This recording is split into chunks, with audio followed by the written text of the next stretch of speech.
Hello दोस्तों, welcome to exam preparation. और मैं आ गई आप लोगों के बीच हिंदी की एक नई टॉपिक को लेकर। दोस्तों, जैसा कि आप लोग को पता है कि हम कृष्ण भक्ति शाखा के विभिन्न संप्रदायों को लेकर चल रहे हैं।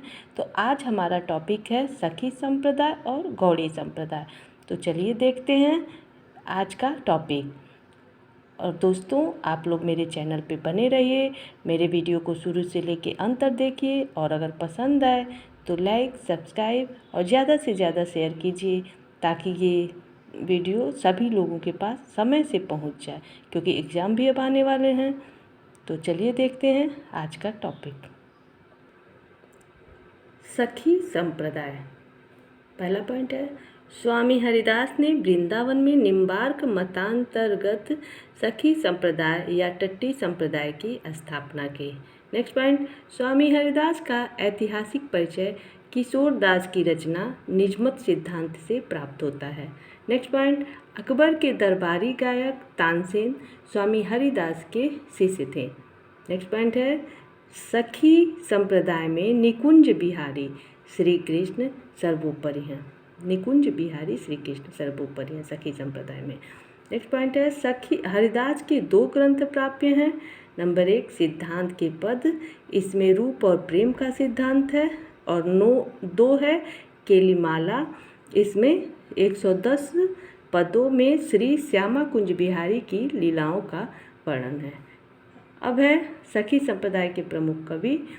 तो पहला पॉइंट है, जगन्नाथ गोस्वामी स्वामी हरिदास के भाई थे। इनकी रचना अनन्य सेवा निधि ही प्राप्त है।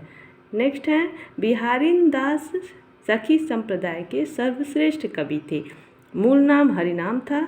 इन्हें गुरुदेव नाम से पुकारा जाता था। ये जगन्नाथ के पौत्र और विठल विपुल के शिष्य थे। इनकी रचना बिहारीन दास जी की वाणी के नाम से प्रसिद्ध है। इनकी रचना किसके नाम से प्रसिद्ध है? बिहारीन दास जी की वाणी। नेक्स्ट पॉइंट है, विठल विपुल को नाभादास ने रस सागर की उपाधि दी है। इनके 40 पद ही मिले हैं। नेक्स्ट है, नागरी दास बिहारीन दास के शिष्य थे। इनकी लिखी 20 साखियाँ, 42 चौबीले, 39 कवित्त सवैया तथा 70 पद प्राप्त हैं। नेक्स्ट है, सरस दास नागरी दास के छोटे भाई थे।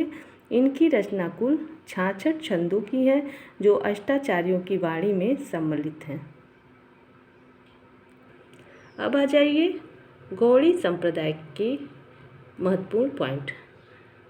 पहला पॉइंट है, गौड़ी संप्रदाय के प्रवर्तक कृष्ण चैतन्य महाप्रभु हैं। अगला पॉइंट, चैतन्य महाप्रभु का मूल नाम विश्वंभर मिश्र था। घर में इन्हें निमाई और गौर या गौरांग नाम से पुकारते थे। नेक्स्ट पॉइंट है, चैतन्य मत का दार्शनिक सिद्धांत अचिंत्य भेदा भेद कहलाता है। अब गौड़ी संप्रदाय के प्रमुख कवि कौन से हैं? पहला है, राम राय प्रारंभ में वल्लभ मतानुयायी विठलनाथ के शिष्य थे, किंतु बाद में जगन्नाथपुरी में श्री नित्यानंद से दीक्षा ग्रहण की। राम राय ने संस्कृत में ब्रह्मसूत्र के कुछ अंश पर गौर विनोदिनी नामक वृत्ति की रचना की तथा गीता पर गौर भाष्य, अस्तव पंचकम और गोविंद तत्व दीपिका का प्रणयन किया। इसको थोड़ा ध्यान से आप लोग इस लाइन को पढ़ लीजिएगा कि ब्रह्मसूत्र के अंश पर गौर विनोदिनी और गीता पर गौर भाष्य, अस्तव पंचकम और गोविंद तत्व दीपिका। नेक्स्ट है, ब्रज भाषा में इनकी आदिवाणी तथा गीत गोविंद 2 रचनाएं प्राप्य हैं। अगला पॉइंट है, चंद्र गोपाल राम राय के अनुज थे। इन्होंने संस्कृत तथा ब्रज दोनों भाषाओं में ग्रंथ लिखा, जो निम्न है। ब्रज भाषा में नंबर 1 चंद 84, गौरांग अष्टयाम सेवा सुधा, ऋतु विहार, राधा विरह। संस्कृत में श्री राधा माधव भाष्य, गायत्री भाष्य और तीसरा है राधा माधवाष्टक। चंद 84 हित हरिवंश जी की हित 84 की प्रेरणा से लिखी गई है।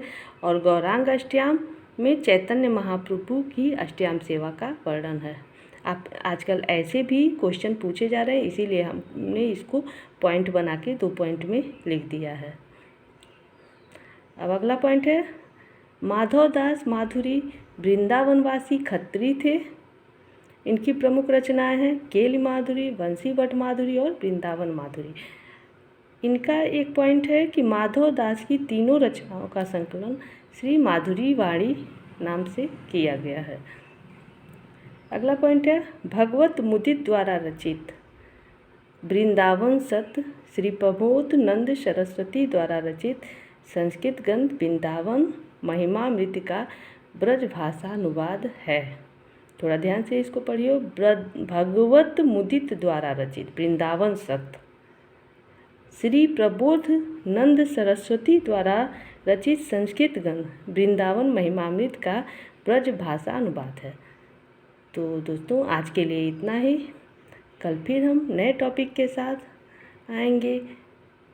आप लोग मेरे चैनल पे बने रहिए और मेरे चैनल को लाइक, सब्सक्राइब और शेयर कीजिए। Thank you.